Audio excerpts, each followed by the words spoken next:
words must make it incredibly emotional.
And as the family get back into the procession of 6 vehicles following the hearse, let's bring back in Paul Stokes, music journalist, who's here with me. And Paul, I mean, gosh, really emotional watching those scenes, weren't they? They looked absolutely floored by the wave of love that came off the crowd. Absolutely. I mean, we've sort of known Sharon Osbourne as this sort of smooth operator, this real sort of beast of the music industry. And so to see her sort of wounded like that is, yeah, very moving. But I mean, it was interesting because the crowd, it sort of feels like a cross between an away day, a royal walkabout and a solemn procession, which is kind of everything that Ozzy Osbourne sort of represents, which is brilliant. Mm-hmm. We were talking about the children that came out of the hearse, and they are, all of them, you know, we know them all because of that reality TV show, which is another element to his extraordinary legacy. It sort of created the genre of reality TV, didn't it? Absolutely. The Osbournes are 25 years old this year, and you think... Gosh, I can't believe it's that long I know, and it was like everyone in the world was watching it. I remember when we were sort of covering the programme, it was always like, can you get Jack on? Can you get Sharon? Can you get Ozzy? Who? When people sort of announced it was going to happen, it was like, who cares? It's like, but the guy used to be Black Sabbath, and it just absolutely not only transformed reality TV, but you know, the reinvigoration around Ozzy as this global icon.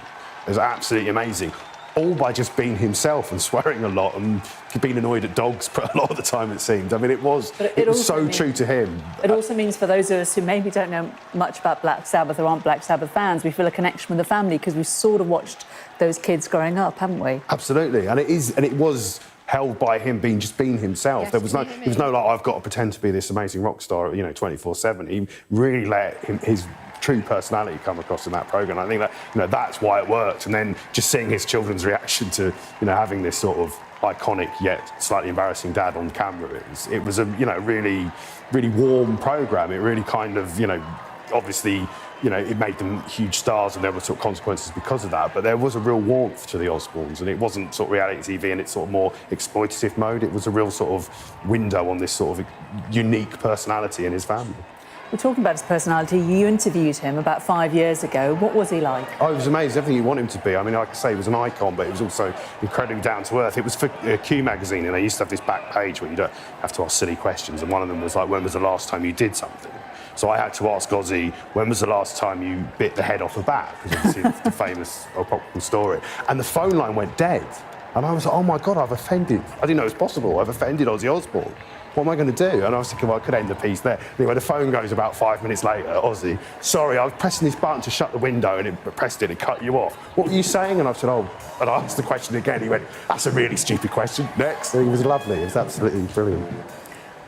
And we've talked about the fact that he was this icon of Birmingham. It looked to me actually like one of the members of Duran Duran looked like they were in that shot there. It may have just been a family member with rather large hair, but Duran Duran are from Birmingham also, aren't they? So it's entirely possible. And they certainly wrote on Instagram a tribute to him after he died, saying, "Ozzy was a cat who had way more than 9 lives. Thanks for the ride, Ozzy.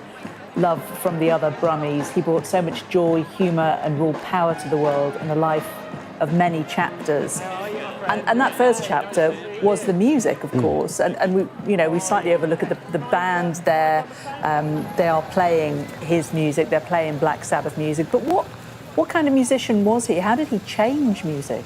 Well, I mean, he started off more on the sort of rhythm and blues side at the end of the 60s, and he was in various bands at a time when, you could have you could be in one band and it could break up in the next band, and slowly but surely the sort of nucleus of Black Sabbath came together, and it was only with those sort of 4 personalities and just sort of tapping into a slightly darker thing. I think one of them was reading a book on the occult and had a really bad dream, which led to the song Black Sabbath, which obviously then gave the band the name and this kind of, the album and everything like that. And I think, what they just found they tapped into was by taking that bluesier sound and making it more dirgy, more darker, louder. I mean, that's the key. I think when people think of heavy metal, they think of this sort of huge amount of noise, but actually at the core of heavy metal, there is this amazing sort of melodies and tunes, and almost sometimes going back to folk music, sometimes the way that their songs are picked out. And a lot of that comes back just to Ozzy Osbourne because of, his love of melody. He's a massive Beatles fan.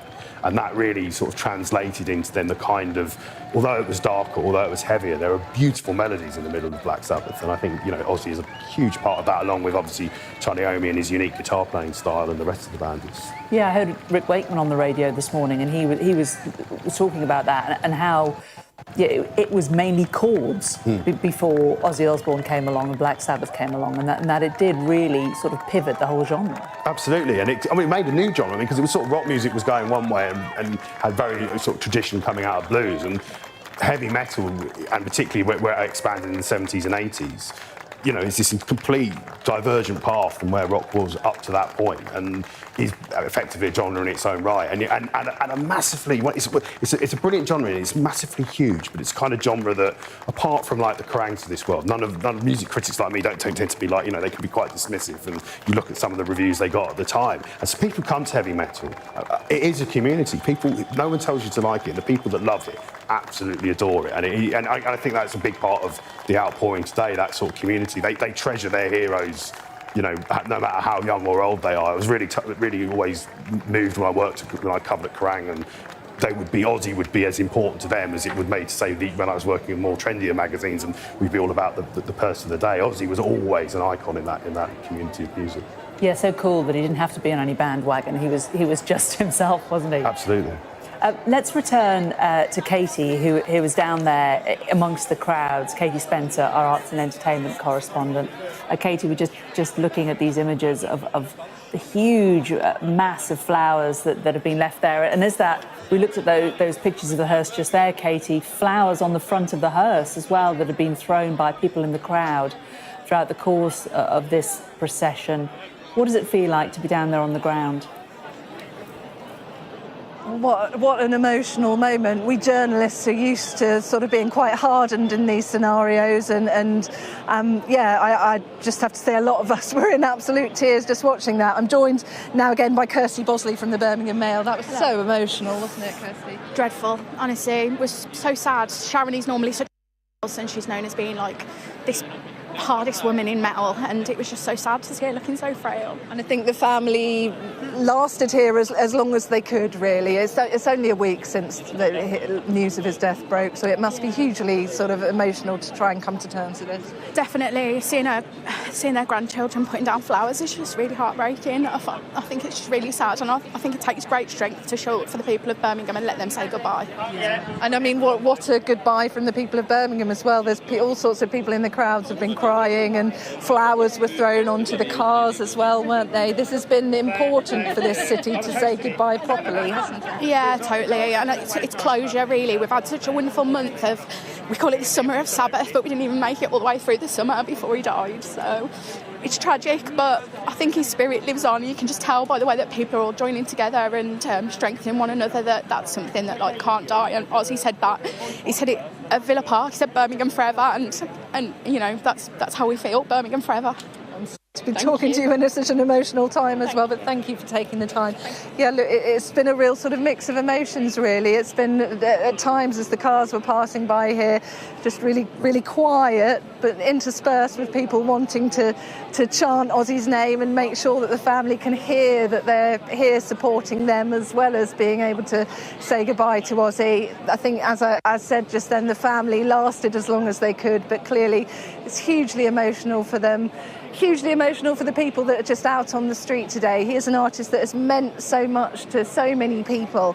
We saw this a few years ago with David Bowie as well. I think he's an artist that just, he's bigger than the music he made. He meant so much to people around the world, and I think that's what we're seeing today. People have wanted to just find a way to express the emotions that they've been feeling, which is a really rare thing for a celebrity to be that big but have such a sort of emotional and personal connection.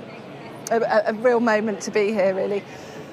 Absolutely, Katie. And when we think back to all of the tributes that were made to him when he passed away last week, you know, Ronnie Wood, Elton John, Rod Stewart, as well as Birmingham bands like Duran Duran and UB40, he didn't just have a place in the hearts of the fans, you know, the die-hard Black Sabbath fans, but real industry-wide respect.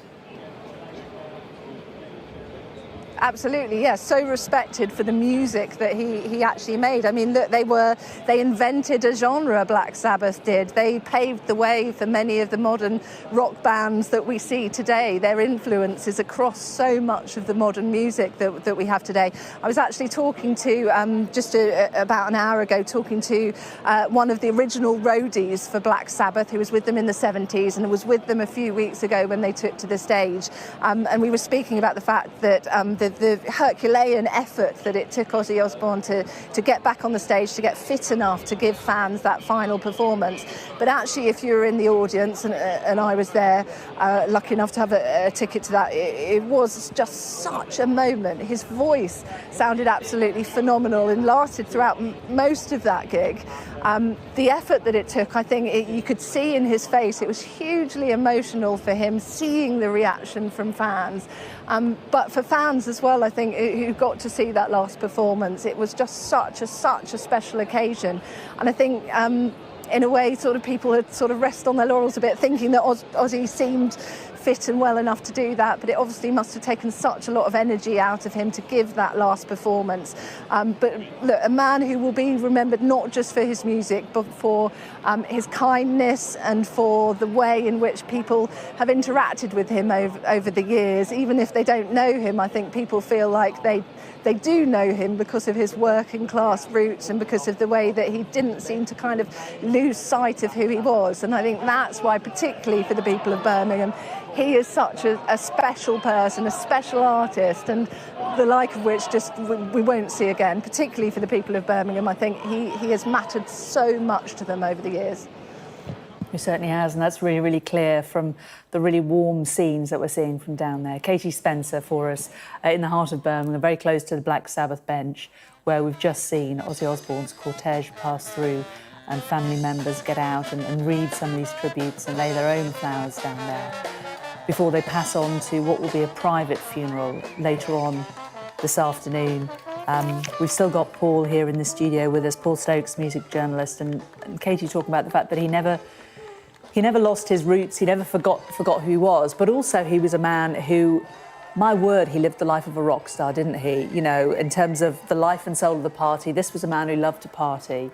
he'd sort of won life's lottery. I heard him once say he won this lottery ticket and he was going to spend it, and he just did, didn't he? No, absolutely. It's a miracle he made it to 76. Well, it's okay. He kind of invented the archetype in a lot of ways in terms of that sort of, you know, hell-raising rock star. I mean, I know obviously he had his issues with substances, and he was out of Black Sabbath for a bit because of that, and had to have reunions and out again and that kind of thing. But at the same time, he definitely seems to be someone who, although he was aware of the limits and when he'd crossed them, he was someone who sort of definitely enjoyed a large part of his life and a large part of what it is to be a rock star. You know, there was no sort of po-faced, oh, you know, I'm working on my record. He was like a very sort of, you know, I am a rock and roll, the Prince of Darkness, an icon, and I'm going to make the most of this at every opportunity. And I think he did even right to the final, you know, the final gig, to be able to, you know, choreograph that where you've gone back, you're playing a massive football stadium in your hometown, and it is your last gig, and go out. I'm sure he would have loved to be able to, the fact that he could theatrically stage all that and have that sort of that final coda on his career is really, I think, speaks to how much he really embraced the sort of the performance side of rock and roll. Paul Stokes, music journalist, great to talk to you. Thank you very much for joining us today, talking about the life, celebrating the life of Ozzy Osbourne. A heartbreaking day for his family, but enormously emotional for them to see the absolute love that was held in so many people's hearts for Ozzy, and they've all come down to Birmingham today, travelled from far and wide to pay their respects and to share their love with the family who have just travelled through the centre of Birmingham.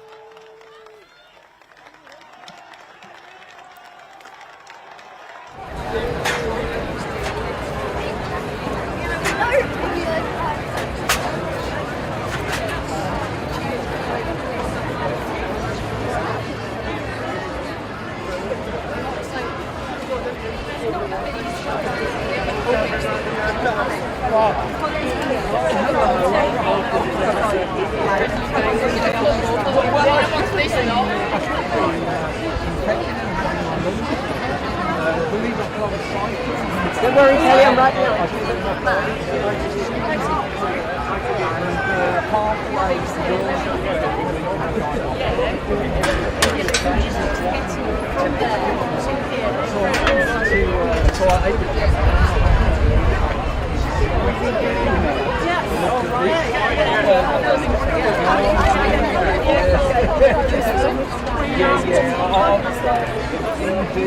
I'm not.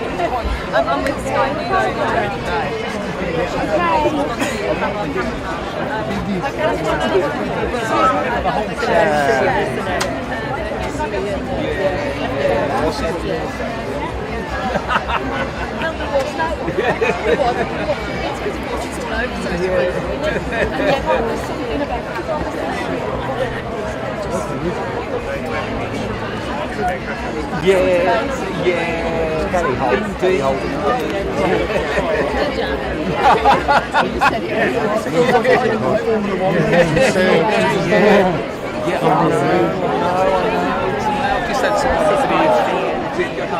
You couldn't do it like that, whereas he's like something else on after.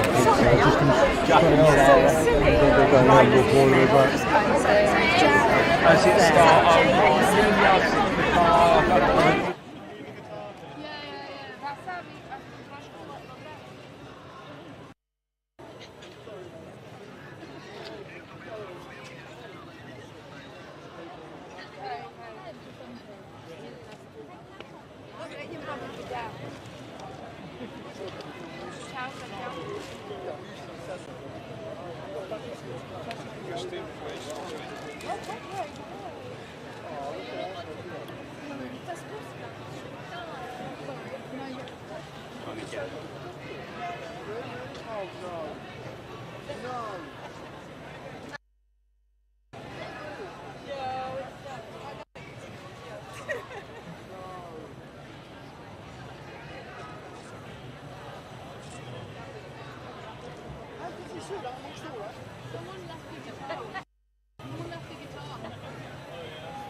Yeah, go ahead.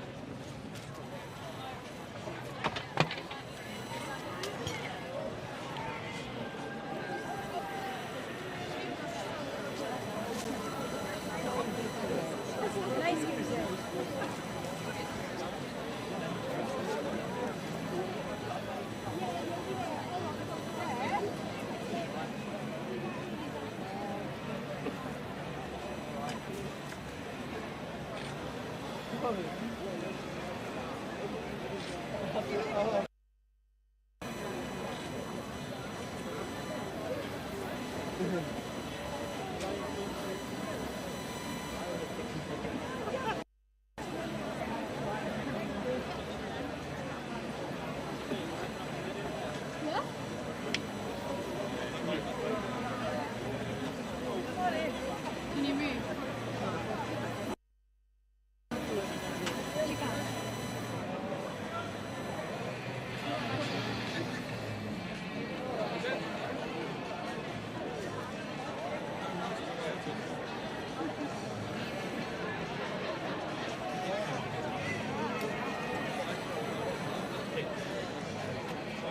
So where should I put it? Okay, just... There you go. I'll put it here.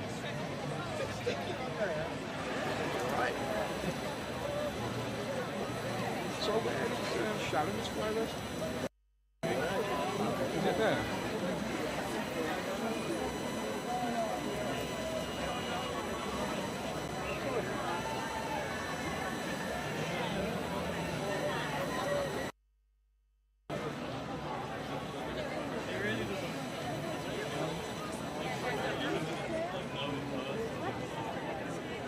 Show me the phone.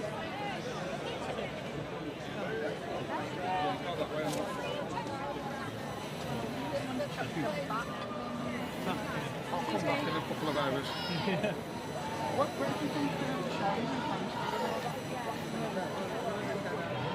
Sure. Okay, I'll meet back to the live spot. All right, see you in a sec.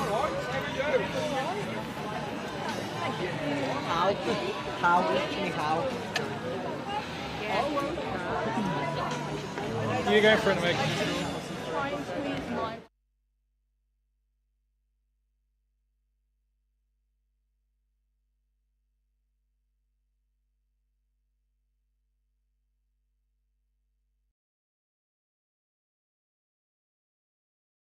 which is a great relief to